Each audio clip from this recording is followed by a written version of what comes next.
rapide, c'est l'équivalent de terre de liens pour les énergies, pour les projets citoyens d'énergie renouvelable.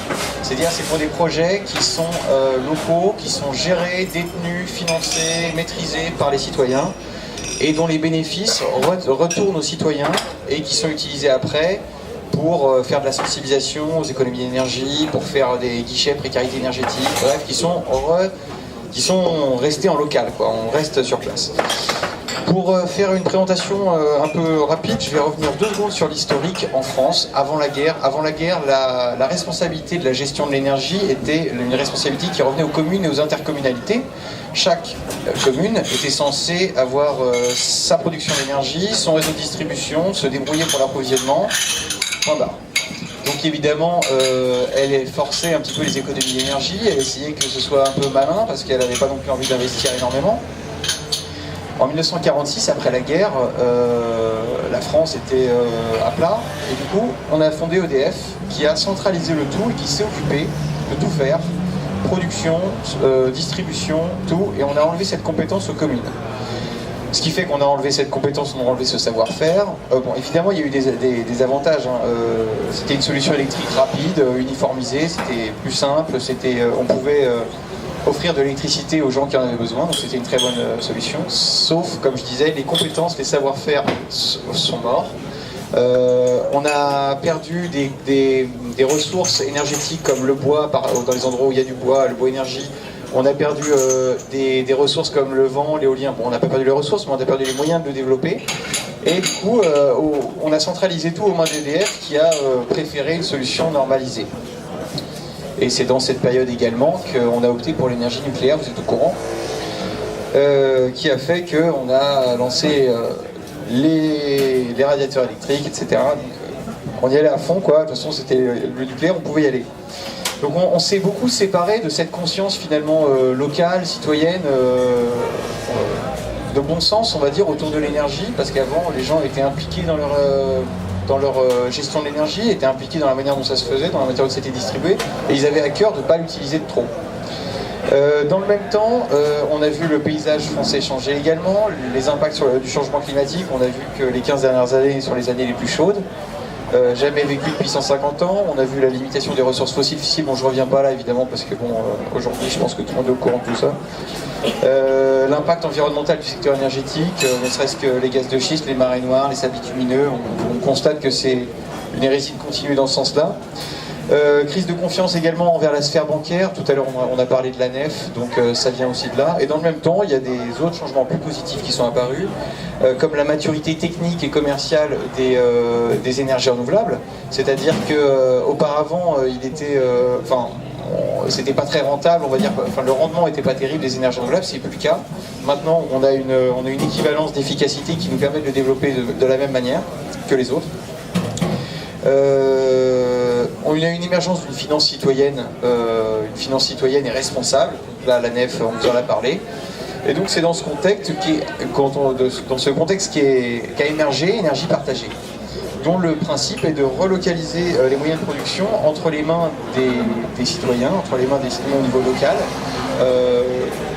donc au plus proche de leur terroir énergétique. C'est-à-dire qu'aux endroits où il y a du vent, on va développer l'éolien un petit peu. Aux endroits où il y a du soleil, on va développer le solaire. Bref, c'est du bon sens, quoi. Quand il y a une rivière qui coule, on va essayer de développer quelque chose d'intelligent autour de l'hydroélectrique. Donc, l'énergie partagée, le projet est autour de ça, est autour de soutenir les personnes comme vous et moi qui se sont dit, tiens, on a un gisement de bois énergie, on a un gisement d'éolien, et si on faisait un parc éolien à 10, là, allez, ou même à 100, allez, on se lance, on fait un projet. Bon, on n'a pas grand-chose, chacun met 100 euros, 1000 euros, bon, mais on n'aura pas assez, hein. Donc là, il faut qu'énergie partagée intervienne à nos côtés. Énergie partagée, c'est comme s'il y avait une personne en plus de nous qui venait investir à nos côtés. Il a exactement le même droit que chacun d'entre nous. Simplement, il a un petit peu plus d'argent parce qu'il aura collecté auparavant cet argent via un outil d'investissement citoyen. Donc concrètement, énergie partagée, dans un premier temps, on aide à la manœuvre, c'est-à-dire on aide à se monter ce projet, parce que donc, nous, tout autant qu'on est là, on ne sait pas forcément au niveau réglementaire, au niveau statutaire, au niveau de négociation avec les collectivités, comment il va falloir s'y prendre. Donc là, énergie partagée, nous, on accompagne ces projets pour qu'ils prennent un peu d'ampleur, pour qu'ils se solidifient. Et au moment du montage financier, on intervient, on l'accompagne en apportant de l'argent dans le fonds propre pour que notre petit pécule qu'on avait réussi à mettre ensemble, plus énergie partagée, ça nous permette d'avoir un prêt à la banque, dans une banque éthique bien sûr, qui puisse nous permettre de mettre en place le projet. Voilà en gros, la nef évidemment. Il y a donc une partie d'accompagnement, j'en ai parlé, une partie de financement, j'en ai parlé. Mais voilà, il faut collecter l'investissement. C'est un peu le même principe que Terre de Liens. On a un outil spécifique financier qui nous permet de récupérer, de collecter cet argent. Cet argent, il n'est pas perdu, hein. Encore une fois, je ne sais pas si on a bien insisté là-dessus, mais c'est un investissement, c'est un placement finalement. Cet argent, si vous en avez besoin après pour acheter une maison, vous le reprenez. Si vous voulez le récupérer juste parce que vous préférez avoir de l'argent, faites-vous pour spéculer, voilà, pourquoi pas. Vous le récupérez, simplement on préconise de le garder 10 ans. Pourquoi? Parce que nous, de notre côté, ça permet de pouvoir compter sur cet argent et pouvoir aider des projets. Et de votre côté, ça dégage une rentabilité de 4% par an, parce que les énergies renouvelables marchent, elles fonctionnent. Grâce au règlement, grâce au tarif d'achat des énergies renouvelables, c'est des projets qui, au bout de 5 à 10 ans, dégagent des bénéfices. Ces bénéfices, nous, chez Énergie Partagée, on exige que ça aille à des projets, comme je vous disais, locaux, de sensibilisation, des guichets de précarité énergétique, bref, que ça revienne aux citoyens le plus possible. Mais pour les personnes qui ont confié leur argent à Énergie Partagée, on garantit un retour sur placement, valorisation, je ne sais pas exactement comment ça s'appelle, valorisation de l'action de 4%.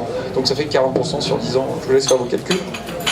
Quatrième étape et la dernière, la plus importante et celle qui fait que je suis là aujourd'hui, c'est qu'on doit sensibiliser autour de l'appropriation de l'énergie. On doit dire aux gens qu'ils ont la possibilité déjà de reprendre la main sur leur énergie, que l'énergie c'est beaucoup de choses, c'est des conflits, c'est des factures, bref, ça regroupe beaucoup de problématiques actuelles, d'emplois aussi, d'emplois locaux. On essaye de relocaliser au plus près des territoires ces emplois qui sont partis, qui ont disparu. Donc on essaie de sensibiliser aussi à l'action de l'argent, le pouvoir de l'argent. Si vous gardez de l'argent sur vos comptes, c'est autant de pouvoir, d'action que vous pouvez mettre au service de projets que gère la nef, de projets que gère Terre de Liens, le projet que gère Énergie Partagée. C'est une action forte et c'est une action démultiplicatrice puisque vous mettez 100 € chez Énergie Partagée, ça nous permet d'avoir un prêt pour 1000. Donc c'est assez intéressant toujours d'avoir ça en tête et d'utiliser, d'essayer finalement de reconfisquer ces mots que sont action, investir, engagement, participation, intérêt, de revenir côté citoyen parce que ces actions, ces mots ont un sens au niveau citoyen. Action, participation, s'investir. C'est des mots forts qu'on veut voir revenir dans la sphère citoyenne. Merci.